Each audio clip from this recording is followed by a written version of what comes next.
the 21st of January 2026. Ubisoft's stock price drops 34% in a single day, 1 billion euros in operating losses. 6 games were cancelled, studios closing in Halifax and Stockholm. 500 million euros in cuts, jobs gone, projects erased. A company that once defined a generation of open-world gaming is now scrambling to explain to shareholders how they managed to lose 1 billion euros in a single fiscal year. On paper, this is a disaster, another triple-assure circling the drain. Another cautionary tale about bloated budgets and chasing trends and forgetting what made you special in the first place. And look, that is all true. But here is the thing, this isn't just another story about a gaming company dying. It's about a company that has been killing itself for years, because Ubisoft still has everything it needs to be great. Thousands of talented developers, some of the most recognizable IPs in the entire industry, technical prowess that most studios would murder for, the resources, the experience, the infrastructure. They have everything, except the one thing that actually matters, the courage to use it. These creative houses they're announcing, this pivot back to quality over quantity, this promise that things are going to be different this time, it could be real, a genuine course correction. The moment Ubisoft finally stops chasing everyone else and remembers who they used to be. Or it could be exactly what it looks like, corporate theater. Buzzwords and PowerPoint presentations while the same people make the same decisions that got them here in the first place. The next year or two will tell us which one it is, but to understand where they're going, we need to understand how they got here. How does a publisher with Assassin's Creed, Far Cry, Splinter Cell, Prince of Persia end up losing 1 billion euros? How do you have everything and waste all of it? Let's find out. But before that, if you are enjoying the video, subscribing helps me keep uploading more.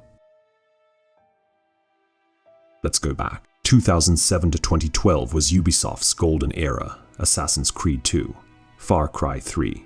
They were the template everyone else copied. The synchronization points, the watchtowers, the dense open worlds filled with activities. It worked because it was novel, because it was well crafted. Far Cry 3 gave us Voss and actually had something to say. AC2 made Renaissance Italy feel alive in ways games hadn't before. These games mattered. But here is the problem with perfecting a formula. Eventually, you become a prisoner to it. Fast forward 10 years from now. Every Ubisoft game started feeling the same. Towers, collectibles, question marks littering the map. Doesn't matter if you are a pirate, an assassin, or a Far Cry protagonist. You are climbing towers and clearing outposts and checking boxes off a list. The worlds got bigger, more detailed, more technically impressive, but also more exhausting. 100-hour experiences filled with padding and busy work. Games that don't respect your time. The formula wasn't just tired, it was suffocating players. So Ubisoft had a choice, evolve or double down. And guess which one they picked? They looked around at Fortnite, Call of Duty Warzone, Apex Legends, and other live service games printing money. And they thought, we need to be that. Ghost Recon Breakpoint launched as an always online looter that nobody asked for. Hyperscape, their battle royale, died so fast you probably forgot it existed. X-Defiant tried to compete with Call of Duty and brought nothing new to the table. And then there is this thing, nearly a decade in development. Rebooted multiple times, what finally shipped. A mediocre naval game with looter-shooter mechanics that nobody wanted. 10 years for that. Star Wars Outlaws, one of the biggest IPs on Earth. Should have been a slam dunk, but it reviewed. Fine, mid-70s, not bad, just fine. Towers and collectibles, but in space, and fine doesn't cut it anymore, not at $70. Not when players have limitless options and limited time. The formula was dead. The live service pivot had failed. And chasing trends instead of setting them led them exactly here. January 2026. 1 billion euros in losses. But here is what makes this tragic. The formula fatigue, the failed pivots, the wasted years. They kept proving they could do better. They just refused to let themselves. In January 2024, they launched Prince of Persia, The Lost Crown. A 2D Metroidvania that nobody expected Ubisoft to make. And it is genuinely excellent. Tight combat, smart level design respectful of your time. Players loved it. It proved that Ubisoft could make a focused, creative, different kind of game when they actually tried. So naturally, Ubisoft gave it almost no marketing support. Barely promoted it. Let it release into the void. and the team that made it disbanded after launch. This is the pattern. When Ubisoft gives their teams creative freedom and let them make something focused instead of bloated, they make great games. But then corporate buries them. After years of 100-hour open-world RPGs, they went back to basics: smaller map, tighter story, actual assassination focus. 15 to 20 hours instead of 100. It worked. People enjoyed it. It felt like classic Assassin's Creed again. But Ubisoft treated it like a side project, a small experiment between the real AC games, not the future of the franchise, just a palate cleanser before the next bloated entry. And then there is everything they've abandoned. Splinter Cell, dead for over a decade.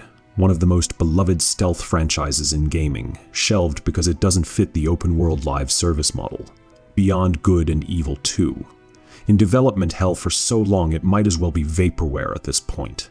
Rayman Legends was incredible.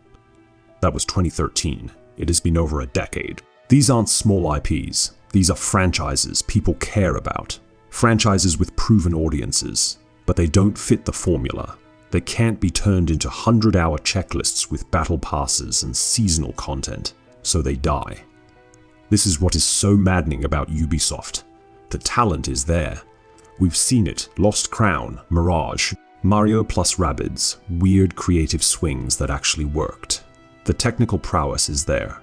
Look at the world building in AC Unity's Paris, or the crowd systems, or the environmental detail. The IPs are there.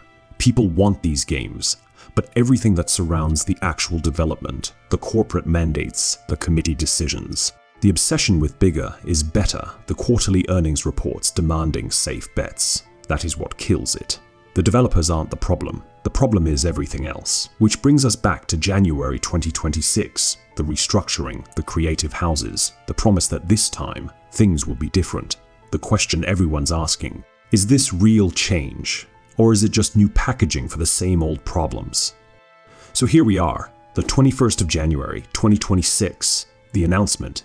Ubisoft is restructuring around 5 creative houses, specialized teams with more autonomy. A new operating model designed to reclaim creative leadership.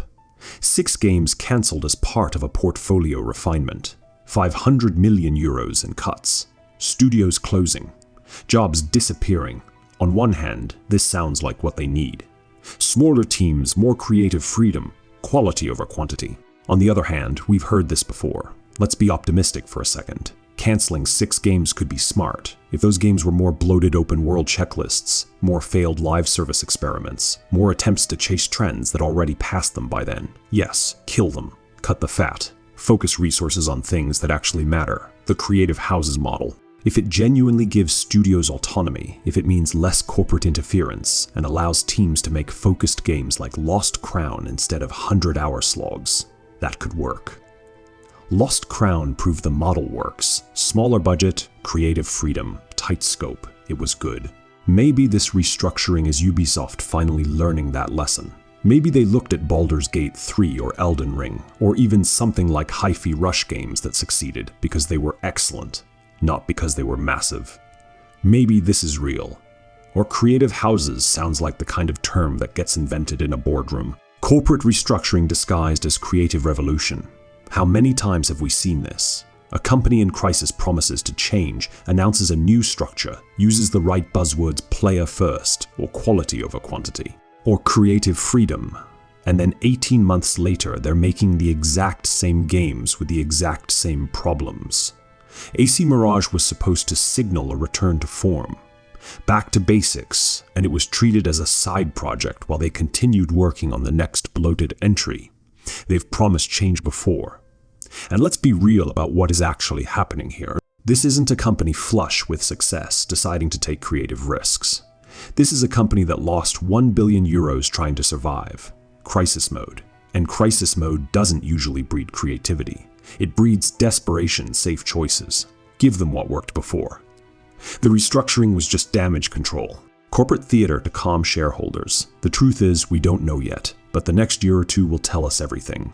Will the creative houses actually have autonomy? Or will corporate mandates still dictate that every game needs to be 60+ hours with live service elements? Will they greenlight more projects like Prince of Persia? Or will those remain one-off experiments while they focus on safe sequels? Will they revive Splinter Cell or Beyond Good and Evil and give their dormant IPs to passionate small teams? Or will those stay buried because they don't fit the formula? Here is what we know for certain. The talent exists. The IPs exist. The technical capability exists. What doesn't exist or hasn't existed for years is the courage to actually use any of it. This restructuring is either the moment Ubisoft rediscovers that courage, or it is just another chapter in a very slow death.